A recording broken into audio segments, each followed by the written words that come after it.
मित्रों, कल्पना करिए कि आप अपने गांव में बैठे हैं, अचानक से आपके गांव की लाइट चली जाती है और आप कुछ सोचे समझे उससे पहले 100 से 150 लोग आप पर पत्थर बरसाते हैं, लकड़ियों से आप पर हमला कर देते हैं। उनके पास तेज धार वाले हथियार होते हैं। यह मात्र कल्पना नहीं है, यह सच्चाई है। कल भुज कच्छ के रायधनपर गांव में यह घटना घटित हुई, जहां रायधनपर और वरनौरा गांव के युवाओं के बीच सामान्य स्तर की कहासुनी हो गई कि एक दूसरे के सामने देख क्यों रहे हो। बस इतनी सी बात की कहासुनी हो गई।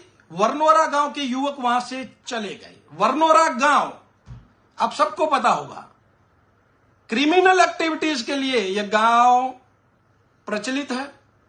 अक्सर यहां से गोहत्यारे पकड़े जाते हैं, गोमांस पकड़ा जाता है।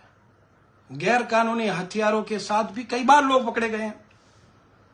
सामाजिक सौहार्द के लिए भी इस गांव की एक्टिविटीज अच्छी नहीं है भूतकाल में, और देश की सुरक्षा के लिए भी इस गांव की एक्टिविटीज सुरक्षा के लिए अच्छी नहीं है, क्योंकि उस गांव में एक भी हिंदू नहीं रहता है।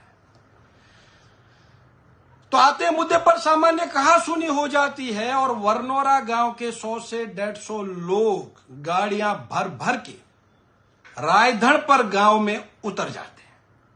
आने से पहले वो गांव की लाइटें बंद कर देते हैं ताकि कोई भाग ना पाए। आप सोचिए, और उसके बाद क्या होता है। उन युवकों के ऊपर ये लोग टूट पड़ते हैं, कईयों को गंभीर चोटें आती हैं।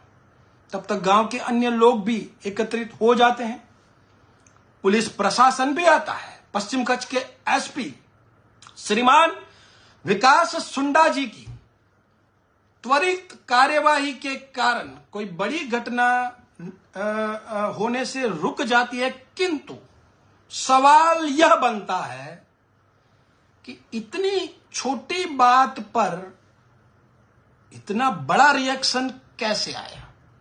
दूसरी बात, आपको यह कैसे सूझा कि पहले गांव की लाइटें हम बंद करेंगे।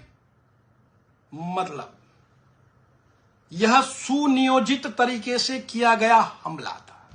यह संयोग नहीं था, यह प्रयोग था। मुझे लगता है यह ऐसा प्रयोग था कि इस प्रयोग के माध्यम से कभी भी कच्छ में कोई भी बड़ी घटना घटित हो सकती है, क्योंकि सामान्य स्वरूप से लड़ने वाले लोगों के पास इतना दिमाग नहीं होता है कि हम किसी गांव की लाइटें बंद कर दें। क्या उनके पास टेक्नीशियन उपस्थित थे, साथ में थे, कि उन टेक्नीशियनों ने पहले लाइट बंद की और हमलावरों ने हमला कर दिया। बड़ी सोचने की बात है। झगड़े तो कच्छ में कई हुए हैं। अगर मैं इसको हिंदू मुस्लिम के स्वरूप में ना देखूं, तब भी मैं आपसे पूछना चाहूंगा कि किसी पूरे गांव की लाइट बंद करके अगर कोई गांव पर हमला करता है, तो क्या इस घटना को आतंकवादी घटना नहीं कहा जाएगा? क्या पूर्व नियोजित तरीके से गांव की रैकी की गई थी? क्या यह षड्यंत्र इन जिहादियों के दिमाग में पहले से चल रहा है? तो मैं तो अक्सर आपसे कहता हूं कि आत्मरक्षा के लिए आत्मनिर्भर हो जाइए। अगर यह सामान्य घटना होती तो चलिए मारामारी हो जाती, लेकिन लाइटें बंद करके किसी गांव पर हमला करना यह सामान्य नहीं है। मेरी आवाज जो भी सुन रहा है वो सब इस बात को सोचे और जहां ये बात नहीं पहुंची है वहां तक पहुंचाए।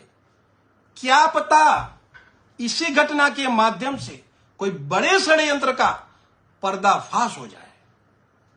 मैं आपको जगा रहा हूं, बरसों से जगा रहा हूं, लेकिन आपके दिमाग में बात नहीं उतर रही है। लेकिन मेरे दिमाग में बात स्पष्ट है कि आपका भविष्य अंधकारमय है।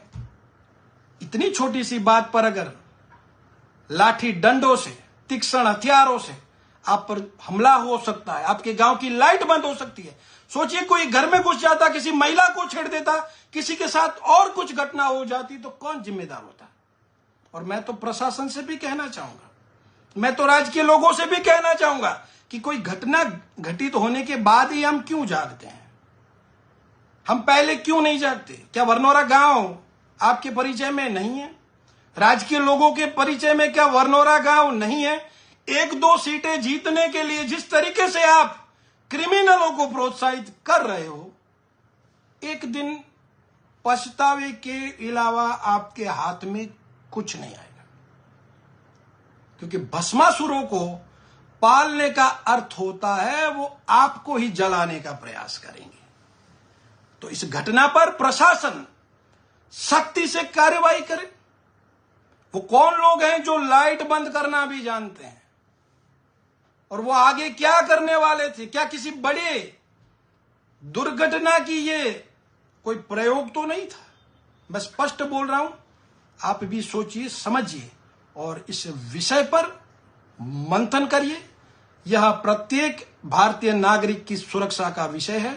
जो आज आपके गांव की लाइटें बंद कर सकते हैं, वो कल कुछ भी कर सकते हैं। जय श्री राम।